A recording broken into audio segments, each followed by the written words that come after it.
प्यारे बुजुर्गों, माताओं, भाई और बहनों, हम लोग जब अपनी ओर देखते हैं तो हम देखते हैं कि सुबह से शाम तक हम किसी न किसी चीज़ की कंप्लेन करते रहते हैं। हम यही सोचते हैं कि शायद ये ठीक नहीं हुआ, सोचते हैं शायद वो ठीक नहीं हुआ, इसने मेरे साथ ये क्यों कर दिया, उसने मेरे साथ ऐसा क्यों नहीं किया। और दिन भर इसमें गलती, उसमें गलती, ये ठीक नहीं है, वो ठीक नहीं है, करते करते ही जिंदगी गुजार देते हैं। अगर एक कागज़ लेते हैं, उस पर हज़ारों अक्षर लिखे हुए हैं, तो जो एक अक्षर मिसस्पेल्ड होगा हमारा ध्यान उस ओर जाता है, जो बाकी हज़ारों लफ्ज़ ठीक हैं उस ओर ध्यान जाएगा नहीं। ये नहीं कि ये क्यों हमारी ज़िंदगी में नहीं हुआ, पिता परमेश्वर ने हमें ये क्यों नहीं दिया, किसी और को तो बहुत कुछ दे दिया, जब हमारा समय आया हमारी ओर ध्यान नहीं दिया।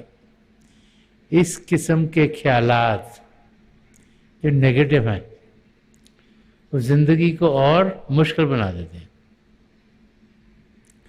जब भी महापुरुषों के वचनों को हम पढ़ते हैं तो बार बार वो हमें समझाते हैं कि ये ज़िंदगी हमारी कितनी कीमती है, ये ज़िंदगी कितनी मुश्किल से हमें मिली है, और इस ज़िंदगी के मिलने कि हम अपने आप को बधाई दें।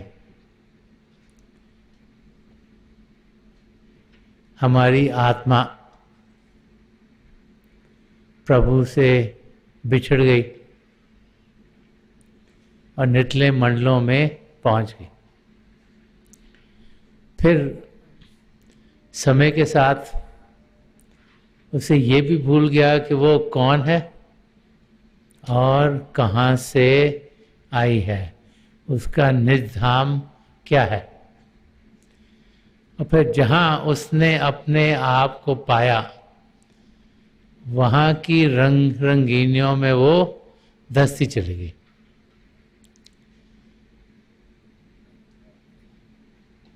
हम इस धरती पर जिस पर जी रहे हैं इसको ही असली धाम समझकर सब कुछ इस धरती के लिहाज से करना शुरू कर देते हैं। फिर जब हम अपने आसपास देखते हैं तो तरह तरह के और जीव भी हमें दिखते हैं। हजारों जानवर, मछलियाँ, कीड़े मकोड़े, रेंगते हुए जानवर, 84 लाख जिया जून में से प्रभु ने हमें ये मानव चोला दिया। इसे हरि मंदिर कहा गया है कि इसके अंदर प्रभु बस रहे हैं। इसे नर नारायणी देह कहा गया है। इस शरीर के अंदर हमारी आत्मा है और परमात्मा है, और यही इस शरीर में आने की खूबसूरती है कि इस शरीर में जिसमें कि हमारी आत्मा है और परमात्मा है, उन दोनों का मिलन हो सकता है। वो आत्मा जो प्रभु को भूल चुकी है, वो आत्मा जो लाखों करोड़ों सालों से प्रभु से अलग है, उसे अभी सुनहरा मौका मिला है प्रभु से मिलने का। तो उस अवस्था को पाने के लिए प्रभु के गुणगान करें, उनके थैंक्स दें कि उनकी कृपा से, उनकी दया मेहर से कि हमें ये चोला मिला है। वो कृपालु हो गए, दयालु हो गए। हमारी आत्मा किसी भी योनि में भटक सकती थी, लेकिन प्रभु ने अपनी कृपालता में हमें ये मानव चोला दिया। इसलिए नहीं कि हम इसकी गलती निकालें, उसकी गलती निकालें, ये नहीं ठीक हो रहा, वो नहीं ठीक हो रहा करने के लिए, इसलिए कि हम अच्छाई की ओर नजर दें। हम जाने कि पिता परमेश्वर हैं, हम जाने कि हमारा असली रूप आत्मिक है, हम जाने कि वो आत्मा प्रभु के प्रेम के रंग में रंगी हुई है और हम उस प्रेम का अनुभव करते हुए इसी जिंदगी में प्रभु से एक में हो जाएं। इसीलिए प्रभु का गुणगान करने हैं कि वो दयालु हैं, कृपालु हैं, सब कुछ देने वाले हैं। सब कुछ जो हमें चाहिए वो प्रभु की देन से हमें मिलता है। और जो सबसे पहला कदम है प्रभु को पाने का, वो हमें प्रभु ने दे दिया, क्योंकि सिर्फ मानव चोले में ही हम अपने आप को सही रूप में जान पाते हैं और प्रभु से एक में हो सकते हैं।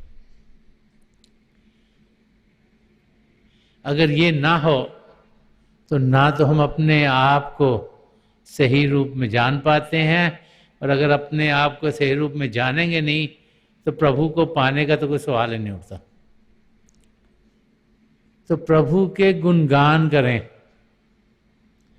कि प्रभु ने इतनी दया मेर की कि हमें एक चांस दे दिया, एक मौका दे दिया। प्रभु के गुणगान करना, उनको याद करना है हर पल हर क्षण। जो भी हम करते हैं वो प्रभु की रजा से होता है। हमारी जिंदगी में जो भी ढल रहा है प्रभु की रजा से हो रहा है, उसमें हम खुश रहें। तेरा भाना मीठा लागे। अगर कोई तकलीफ भी आए तो जाने ये हमारे कर्म हैं जो कट रहे हैं। जब तक वो कटेंगे नहीं तब तक हम उस अवस्था तक पहुंचेंगे नहीं जिसमें कि सारे कर्म कट गए हैं और प्रभु में हम लीन नहीं हो पाएंगे। तो हमें कुछ भी लगे, अच्छा लगे बुरा लगे, हम जाने कि ये सब हमारी बेहतरी के लिए है। तभी तेरा भाना मीठा लागे या स्वीट इज आई विल को हम सही मायनों से समझेंगे और उस लिहाज से अपनी जिंदगी जीना शुरू करेंगे। गुरु तेज बहादुर जी महाराज यहाँ फरमा रहे हैं कि साधो गोविंद के गुण गाओ। गोविंद पिता परमेश्वर जिसने सारी सृष्टि रची, उनकी ओर हम ध्यान दें। पिता परमेश्वर को सत, चित और आनंद के जरिए समझाया जाता है कि पिता परमेश्वर सच्चाई के भंडार हैं। कि सृष्टि के शुरुआत में प्रभु थे, उन्होंने ही सृष्टि की शुरुआत की, उनसे सारी सच्चाई निकली है। वो तब भी सच थे, आज भी सच हैं, सृष्टि के आखिर तक भी सच रहेंगे। इसीलिए हम सबको बार बार समझाया जाता है कि हम सच्चाई की जिंदगी जिए, एक सच्चा सुच्चा इंसान बने। संत कृपाल सिंह जी महाराज फरमाते थे कि जब हम एक सच्चा इंसान बन जाते हैं तो प्रभु को पाना कोई मुश्किल कार्य नहीं। लेकिन जब तक हम सच्चे नहीं बनेंगे प्रभु को पा नहीं सकते। प्रभु प्योर हैं, सच्चे हैं, प्रेम से भरपूर हैं। जब तक हम उस अवस्था तक नहीं पहुंचते हम उनमें जाकर लीन नहीं हो सकते, क्योंकि उस सच्चाई में गंदगी मिल नहीं सकती। हमें भी उस लेवल तक, उस स्टेट तक पहुंचना है कि हमारी जिंदगी सच्ची सुच्ची जिंदगी हो, एक पवित्र जिंदगी हो।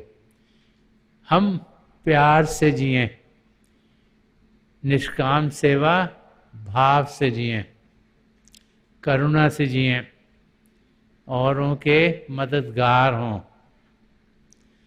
हम जानें कि हमने अहिंसा का रास्ता अपनाना है, सिर्फ कार्यों में नहीं, लेकिन हमारे बोलों में और हमारे विचारों में भी।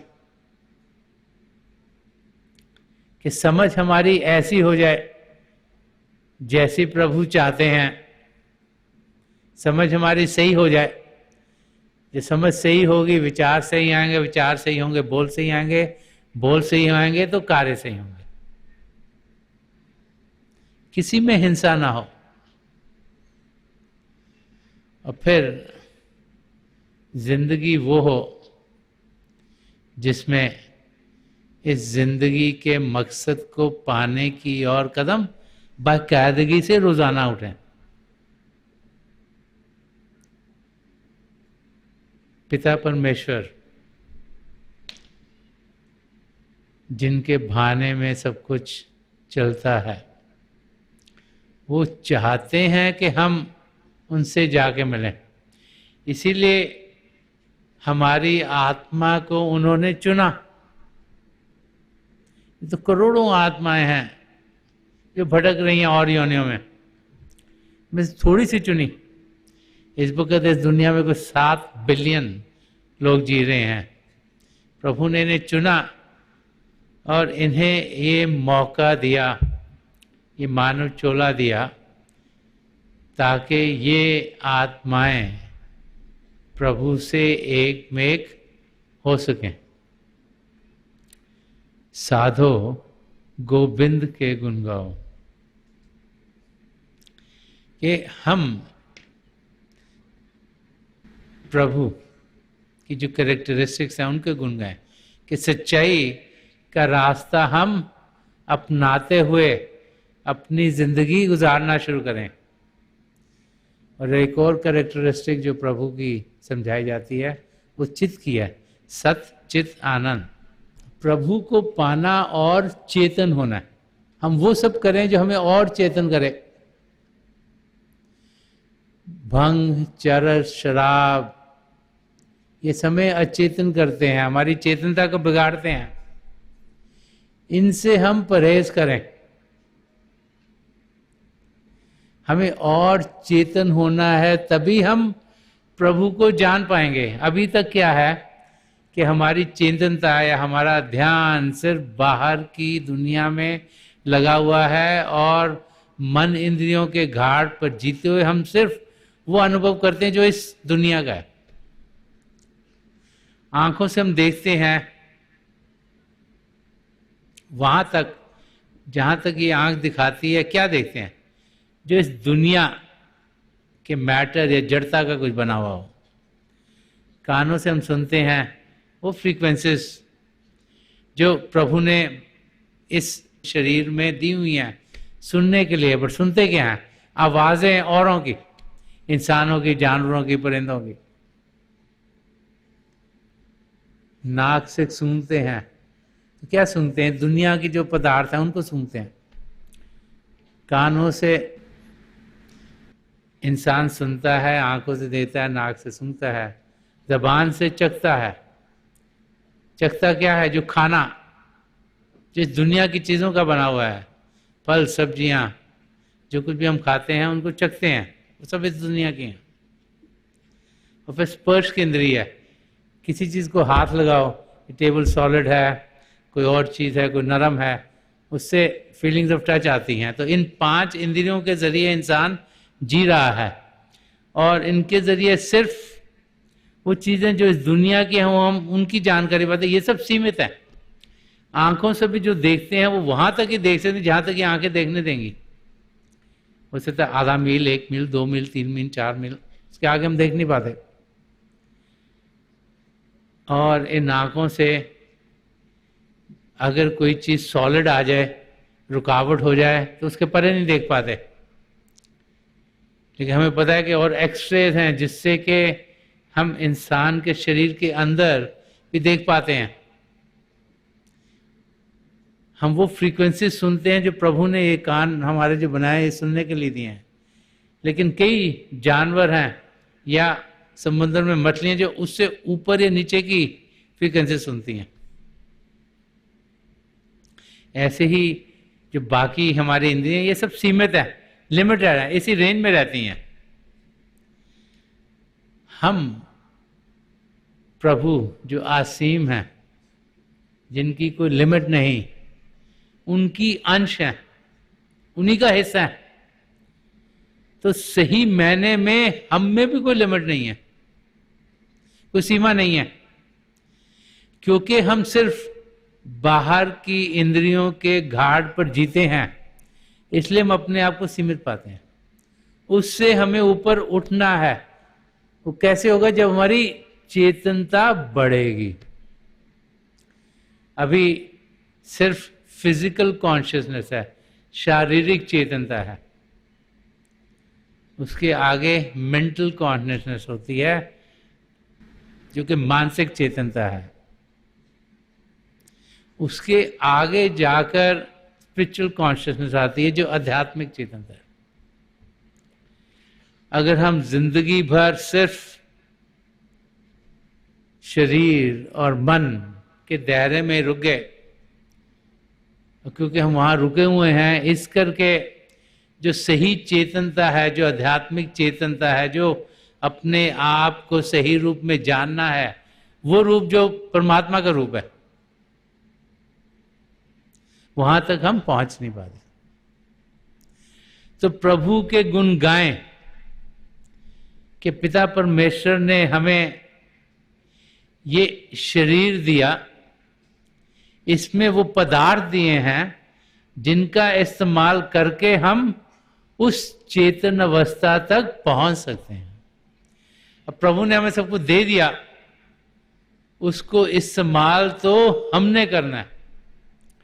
और जब उस अवस्था में पहुंचेंगे जिसमें हम आध्यात्मिक चेतनता पाएंगे, तो क्या होगा कि जो प्रभु की तीसरी कैरेक्टरिस्टिक समझाई जाती है, आनंद, सच्चित आनंद।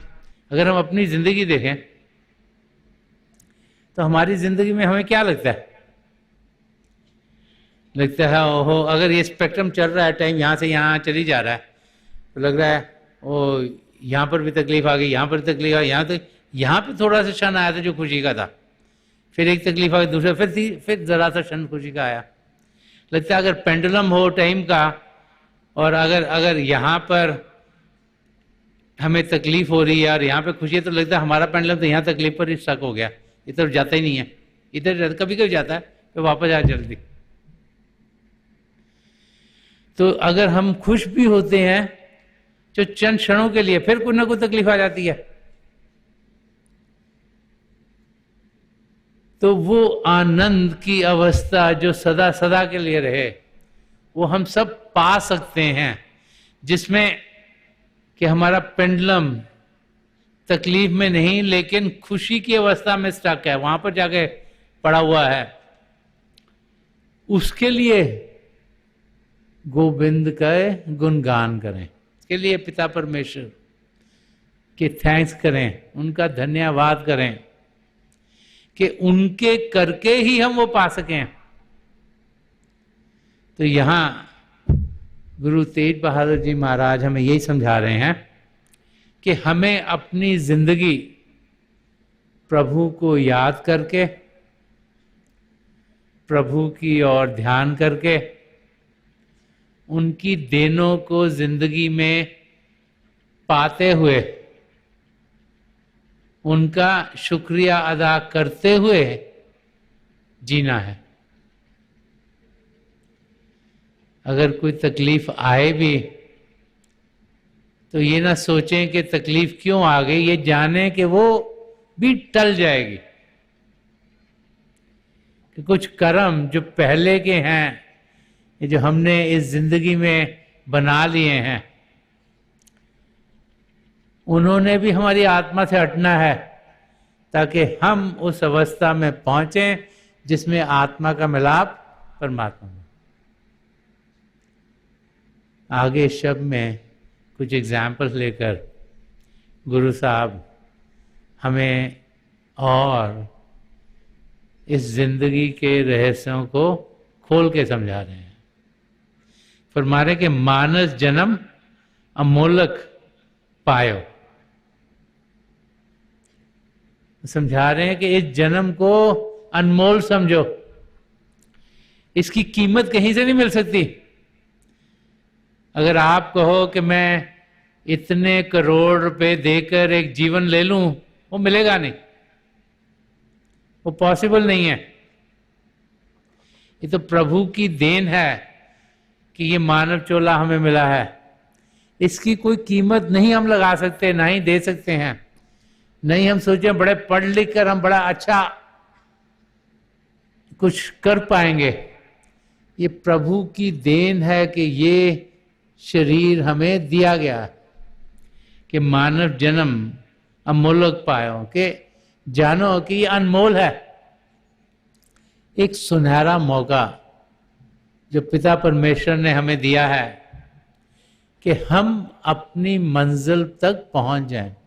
हमारी आत्मा 84 लाख जियाजून में भटक रही थी, प्रभु ने हमें उससे निकाला, ये मौका दे दिया कि जा बेटा या बेटी,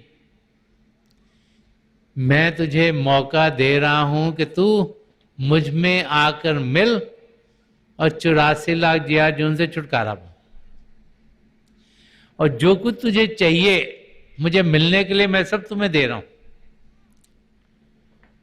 वो पदार्थ सब हमें दिए गए हैं, उनको इस्तेमाल तो हमने करना है। हजूर बाबा सावन सिंह जी महाराज अपने सत्संगों में फरमाते थे, अगर हम बीमार हों और एक डॉक्टर के पास जाएं और वो हमारी बीमारी को देख के हमें दवाई देता है, और घर में आके हम जो दवाई उसने दी वो अलमारी में रख दें, उसको खाएं ना, तो हमारी बीमारी दूर कैसे होगी? वही हालत हमारी है। प्रभु ने ये शरीर दिया है और सब पदार्थ दिए हैं हमें विवेक, जो सच क्या है झूठ क्या है उसका हम निर्णय कर सकें, वो दिया है, लेकिन हम उसका इस्तेमाल नहीं करते। हम जैसे देखते हैं बाकी लोग जी रहे हैं वैसे जीना शुरू कर देते हैं। हम वो उसी रैट रेस में फंसे हुए हैं, ये करना है, ये करना है, ये करना है, ये करना है। सोचते नहीं कि कोई जिंदगी का मकसद है। और अगर सोचते हैं तो ये सोचते हैं कि ये बाहर की दुनिया में अपने आप को एस्टैब्लिश करना है, और पूरा ध्यान उस ओर लगा देते हैं कि इस दुनिया में हम कुछ बने, कि और हमें देखे कि हाँ ये तो कोई है। यही दिमाग में इंसान के रहा है कि और मुझे देख के कहे कि मैं कुछ हूं। उसी कारण इंसान कभी यहां भाग रहा है, कभी वहां भाग रहा है, कभी वहां भाग रहा है, कभी वहां भाग रहा है। सोच रहा है मैं शायद कुछ ज्यादा कमा लूं, शायद ज्यादा दिमाग मेरा तेज हो जाए, इंटेलिजेंस मेरी बढ़ जाए, और उसी के पीछे इंसान भागता रहता है, सोचता है कि यही मुझे चाहिए। लेकिन जैसे मस्ट डियर है, वो हिरन जो मस्क की खुशबू को सूंघता है, उसे लगता है कि शायद वो यहाँ से आ रही, कभी यहाँ भागता है, फिर वहाँ मिलती नहीं, वहाँ सोचता है उधर होगी, वहाँ भागता है, वहाँ नहीं मिलती, उधर भागता है उसको सूंघने के लिए, वहाँ नहीं मिलती, उधर भागता है, वहाँ नहीं मिलती। वो भूल जाता है कि वो सुगंध उसके बीच में से आ रही है। हम इस दुनिया में अपने आप को एस्टैब्लिश करने के लिए कभी ये करते हैं, कभी वो करते हैं, कभी वो करते हैं, कभी वो करते हैं, सोचते हैं हम सुखी होंगे। लेकिन अगर सुख चैन पाना है तो अपने भीतर जाना होगा।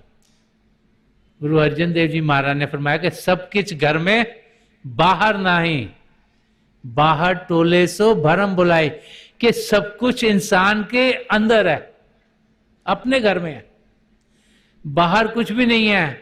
जो बाहर की दुनिया में खुशियां ढूंढता रहता है, सच्चाई ढूंढता रहता है, वो एक भ्रम की जिंदगी जिएगा, भूल भुलैयों में जिएगा, क्योंकि ये बाहर की दुनिया माया की दुनिया है, और ये माया की दुनिया में इंसान बड़ी जल्दी से फंस जाता है और उसको सही धाम पर जाने का रास्ता नहीं मिलता।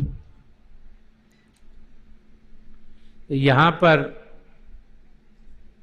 गुरु तेग बहादुर जी महाराज हमें समझा रहे हैं कि मानव जन्म अमोलक पायो, बिरथा काहे गवायो।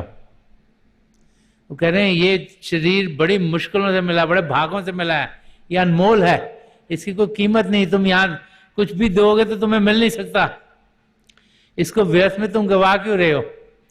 क्योंकि ये शरीर भी सीमित है, आत्मा सीम है, शरीर सीमित है। 50 साल के लिए मिला है कि 60 साल के लिए मिला है कि 20 साल के लिए मिला है कि 100 साल के लिए मिला है, ये हमें मालूम नहीं, प्रभु को मालूम है। जब उन्होंने दिया, हमारी सांसें गिन के दे दी, लेकिन हमें मालूम नहीं हम सबकी कितनी कितनी सांसें हैं। तो एक ना एक दिन हमने इस शरीर को छोड़ना है।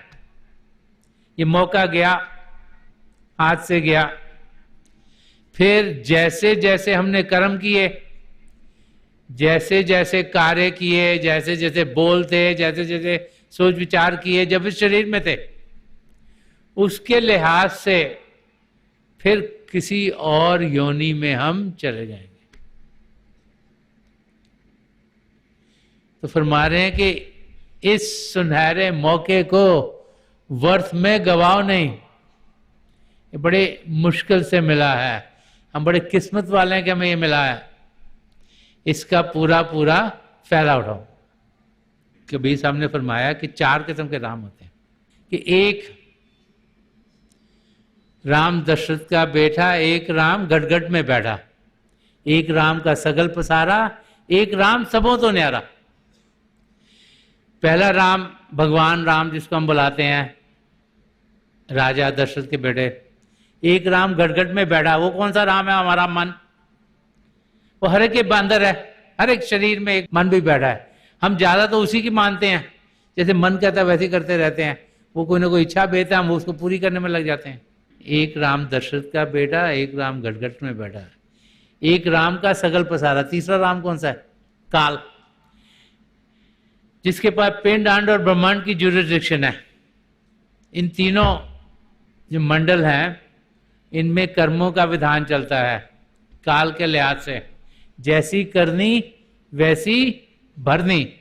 उस लिहाज से आत्मा 84 लाख जियाजुन में भड़कती रहती है। काल नहीं चाहता कि ये 3 मंडलों में जो आत्मा है वो उसके चुंगल से निकल सकें, तो उसने कर्मों का विधान बना दिया और उसमें आत्मा फंसी हुई है। और एक राम सबों से न्यारा, वो चौथा राम कौन सा है? संतों का राम। संतों का राम क्या है? नाम या शब्द, जो कण कण में समाया हुआ है, जिसे अनहद शब्द कहा गया है, जो हमारे अंदर चल रहा है, हमें उसके साथ जुड़ना है। और जुड़ेंगे कब? जब किसी पूर्ण महापुरुष की शरण में पहुंचेंगे। और आखिर में यहां पर गुरु तेग बहादुर जी महाराज फरमा रहे हैं कि नानक कहत मुक्त पंथ है हो। वो फरमा रहे हैं कि मुक्ति का पंथ, मुक्त होने का रास्ता यही है। और क्या है? गुरमुख होए तुम पाओ, कि तुम किसी पूर्ण महापुरुष के गुरमुख बनो, कि तुम उनसे अंदर की दुनिया में जाने की विद्या पाओ। गुरमुख कौन होता है? जो एक गुरु का मुख, वो कौन हुआ? जो गुरु का शिष्य होगा। पहले शिष्य होगा, फिर अपने को तैयार करेगा, फिर उनके जैसा बनने की कोशिश करेगा, उनकी दया में उस पर होगी, वो एक अच्छा एक सच्चा इंसान होगा और गुरु की शरण में रहेगा, तभी जाके गुरुमुख बनेगा।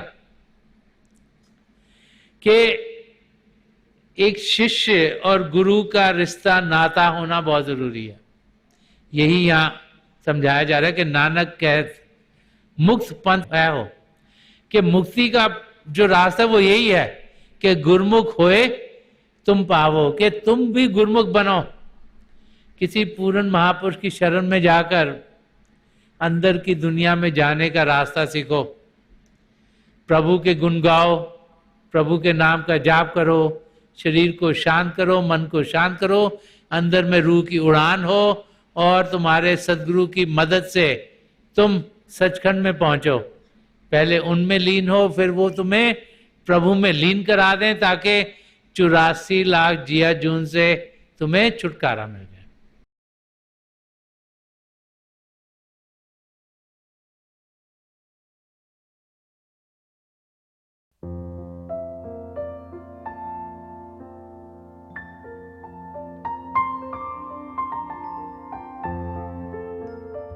तो थोड़ी देर के लिए हम सब अभ्यास के लिए बैठ जाएं।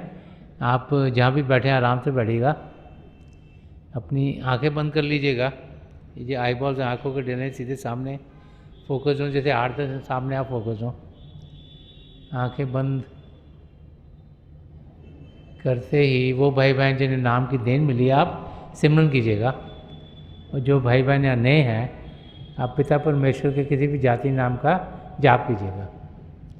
जाप मन ही मन करना, ऊंचा नहीं दोहराना। मेरी प्रभु के चरण कमलों में, और जो पिछली संचि के महापुरुष हैं, हजूर बाबा सावन सिंह जी महाराज, परम संत कृपाल सिंह जी महाराज और दयाल प्रसन्न दर्शन सिंह जी महाराज के चरण कमलों में यही प्रार्थना है कि जो जो हम सबके लिए बेहतर हो, ये महापुरुष हमें दें, हमें सबके साथ जोड़ें, और हमारे भीतर प्रभु की ज्योत के हमें दर्शन करवाएं। थोड़ी देर में मैं आपको इस बैठक से उठाऊंगा, और मेरी शुभकामनाएं आप सबके साथ हैं।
छोड़ दीजिए जी, प्लीज लीव ऑफ।